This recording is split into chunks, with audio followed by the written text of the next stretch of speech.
Selamat pagi, selamat pagi, siang, sore, dan malam, Bu Lia. Perkenalkan, kami dari grup 8 dengan anggota Alia Kanaya, saya Fezi Alivia Azahra, dan Zaki Fuadi akan mempresentasikan tentang Kano model di Airport Service Attributes. Nah, yang pertama yaitu pada backgroundnya. Di sini kita akan melakukan analisis terhadap beberapa model yang dilakukan untuk mendeteksi atau menganalisis customer satisfaction atau passenger satisfaction. Nah, di sini ada 4 model. Untuk fokusan kami yaitu pada Kano model. Dengan Kano model ini bertujuan untuk mengimprove airport service quality yang berdasarkan passenger perception. Dan hasilnya adalah service quality perception itu mempengaruhi passenger satisfaction. Nah, selanjutnya, Kano model ini digunakan untuk memberikan lebih banyak satisfaction kepada customer. Tetapi, bila Kano model ini atribut-atribut pada Kano model ini tidak dipenuhi, maka mereka akan menyebabkan dissatisfaction. Nah, em, Kano model ini eh, digunakan untuk mengkategorikan atribut pada service atau customer requirements, tapi dia melupakan performance dan kepentingan dari atribut tersebut. Nah, di sisi lain ada importance performance analysis yang digunakan untuk mengidentifikasi atribut yang akan diimprove. Nah, selanjutnya, studi yang akan kami lakukan akan mengkombinasikan Skytrack Scale dengan IPA Kano Model untuk mengklasifikasi service attribute dan mendiagnosisnya, mana atribut yang harus diprioritaskan dan juga mana yang akan berpengaruh terhadap performance. Untuk analisis kami akan berada di Taoyuan International Airport. Nah, mengapa kita harus menggunakan Skytrax? Karena Skytrax ini menggunakan skala ASQ yang sudah digunakan di banyak studi.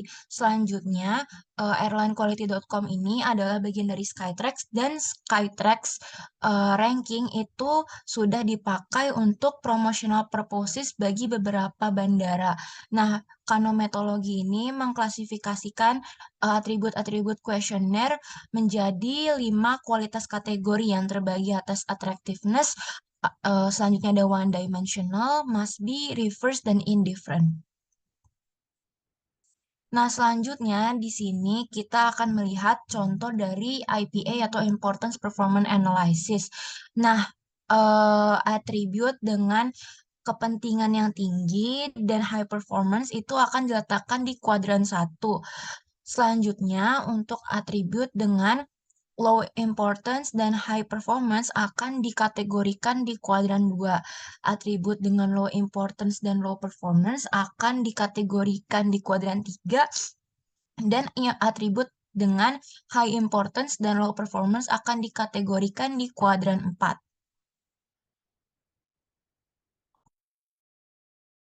Ya, dan berikut ini adalah research yang akan dilakukan untuk paper ini. Ini akan, seperti tadi yang Fezi bilang, akan menggabungkan dari atribut Skytrax dan juga IPA Kano Model dari kategori-kategori yang ada di bawah ini. Nah, jadi untuk kalau IPA Kano Model sendiri itu akan mengkonsiderasi ketiga kategori dari service atribut, lalu 2 level dari atribut importance, dan juga 2 level dari atribut performance. Nah, lalu dari service atribut ini akan diklasifikasi lebih jelas lagi kepada 3 series dan juga 12 categories. Next. Nah, berikut adalah service attributes yang nanti akan dibahas untuk kasus ini. Jadi yang pertama itu ada must be. Terusnya kalau makan dari must be sendiri, atributnya ada hygiene series. Terusnya habis itu ada one dimensional yang nanti akan membahas war series. Dan juga yang terakhir ada attractive yang akan membahas series dari treasure. Nah, impact-nya apa sih dari mereka bertiga ini, dari ketiga service attributes ini? Kalau misalkan ada customer unhappiness itu not caused by not meeting the requirements yang ada di sini, tapi mereka itu bakal istilahnya jauh lebih satisfy gitu kalau misalkan ketiga atribut ini akan ada di dalam service yang uh, disediakan. Next. Nah, berikut adalah klasifikasi dari 4 kategori IPA kuadran. Yang pertama itu ada Must Be, lalu series ada Hygiene. Nah, dari series Hygiene ini akan dibagi menjadi 4 kategori lagi, yaitu ada Survival, Fatal, Chronic Disease, dan juga Fitness. Lalu ada rubrik-rubriknya yang menjelaskan tentang Must Be, lalu Low Importance atau High Importance, dan juga High Performance ataupun Low Performance. Next. Sama halnya seperti oh ya, nah ini adalah atribut dari hygiene. Yang pertama itu ada survival, ada fatal, chronic disease, dan juga fitness. Jadi mungkin di sini yang paling diperhatikan adalah aspek dari survival, karena kalau misalnya tidak diimplementasikan gitu, ini bisa berdampak kepada performance decline. Jadi memang kalau misalkan atribut survival ini adalah key untuk survival dari service yang ditampilkan. Next. Nah, berikut ini adalah service atribut dari war. Kalau misalkan war sendiri itu kategorisnya ada major weapon, terus habis itu ada defenseless strategy point, defenseless zone, dan juga supportive weapon. Dan untuk rubriknya itu, karena dia one dimensional, tapi untuk level performance dan importance-nya juga sama, ada 2 level, yaitu low dan high. Next. Nah, ini adalah atribut-atribut dari war. Yang pertama ada major weapon, lalu ada defenseless strategy point, ada defenseless zone, dan juga supportive weapon. Dan di sini jika suatu service itu ingin bisa berkompetisi gitu ya dengan service lainnya yang ada di dalam industri, mereka tuh sebisa mungkin mengimplementasikan major weapon. Next. Sama halnya seperti tadi, ini adalah service attributes untuk attractive dan series treasure. Untuk kategorisnya ada precious treasure, ada dusty diamond, rough stone, dan juga beginning jewelry. Next.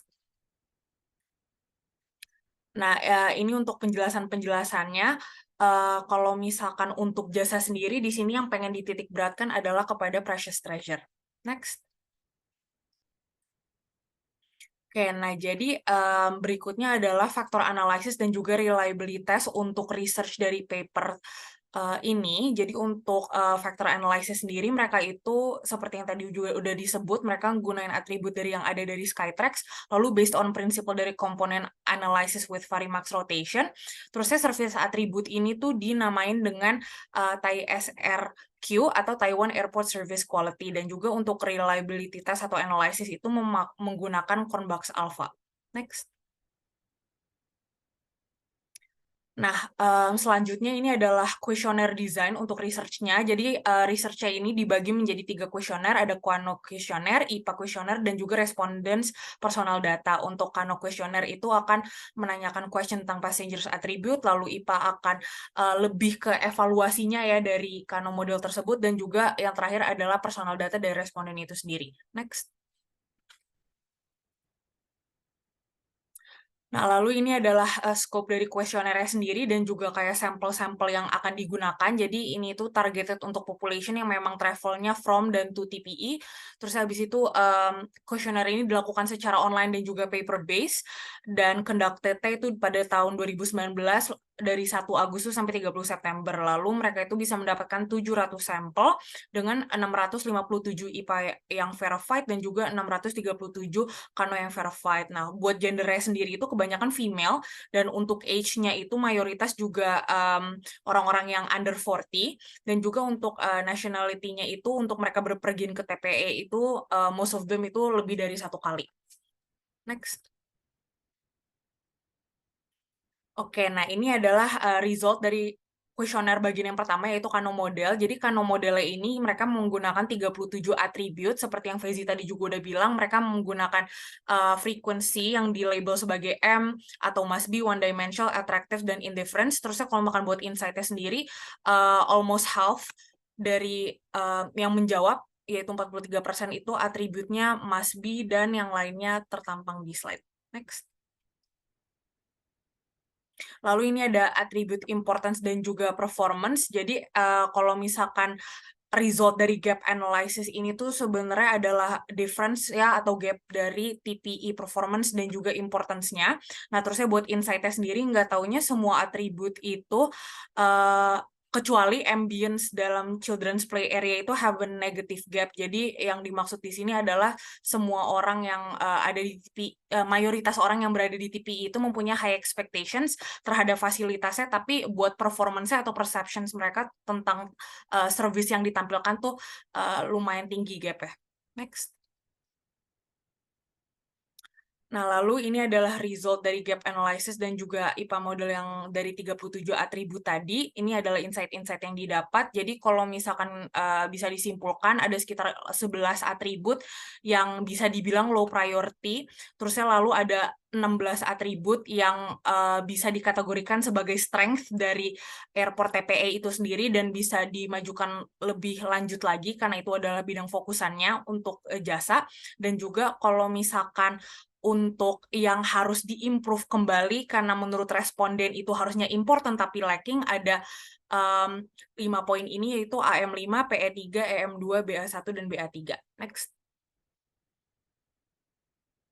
Nah, lalu ini adalah resultnya dari IPAKANO model tadi dan juga prioritization list-nya. Yang pertama ada survival, ada tempat-tempat berikut, terus saya fitness lagi, tapi ini prioritization ketiga, lalu ada supportive weapon, precious treasure, dan juga beginning jewelry. Di sini juga beginning jewelry itu nggak ada. Next. Nah, ini adalah resultnya, tapi buat result yang kali ini adalah 6 kategori yang istilahnya harus diimprove terlebih terdepan ya. Jadi untuk yang fatal ini seperti AM5, PE3, dan BA1 itu adalah yang direkomendasikan untuk PTE improve ke depannya lagi untuk bidang jasanya. Next. Oke, selanjutnya kita sampai pada sedikit diskusi dan kesimpulan. Jadi di EPA dan juga Kano model ini bekerjasama dengan skala dari Skytrax untuk mengklasifikasi dan juga mengetahui sebetulnya service atribut apa yang sebaiknya dimiliki oleh airport dan mungkin apa saja yang mampu ditekan oleh airport dan juga ada beberapa advantages yang dimiliki oleh DIPA dan Kano model dan hingga yang dihasilkan pada penelitian sebelumnya ada dua hal berharga yang setidaknya ditemukan pada TP airport yang harus yang telah benar-benar dipuaskan, yaitu ada seating facilities dan juga wifi service. Dan harapannya informasi ini dapat digunakan oleh para manajer di banyak airport untuk mengimprove performa dua hal tersebut ini. Next.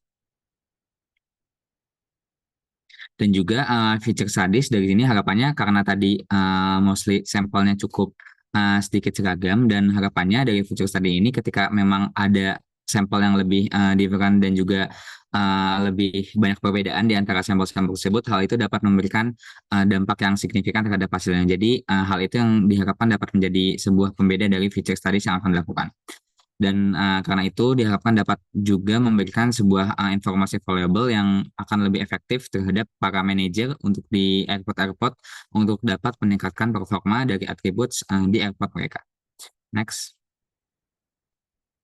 Oke, sedikit banyak lesson learned yang kami pelajari pada pertemuan pekan 3 ini. Khususnya dalam sebuah kasus studi user centered design, kita tuh menjadi penting untuk mengetahui apa yang dibutuhkan dan apa yang diinginkan oleh seorang customer kita sebagai pelanggan utama kita. Dan customer pain points itu adalah hal yang ternyata customer tuh inginkan tapi tidak dipenuhi ekspektasinya. Dan pada pekan kali ini kami dapat dua hal setidaknya, yaitu IPA dan juga Kano model, yaitu IPA untuk kami dapat mengetahui sebetulnya atribut apa yang dapat kami improve, dan juga untuk Kano model kami melihat sebetulnya atribut apa yang ternyata sudah memenuhi satisfying customer. Dan dengan menggabungkan dua hal itu kami dapat menemukan setidaknya pada sebuah produk yang akan kami kembangkan ke depannya ataupun sebuah service yang akan kami kembangkan sebaiknya atribut apa yang akan kami kembangkan yang harus kami improve terus, dan juga bagaimana metode yang harus kami gunakan yaitu dengan IP dan juga Kano model.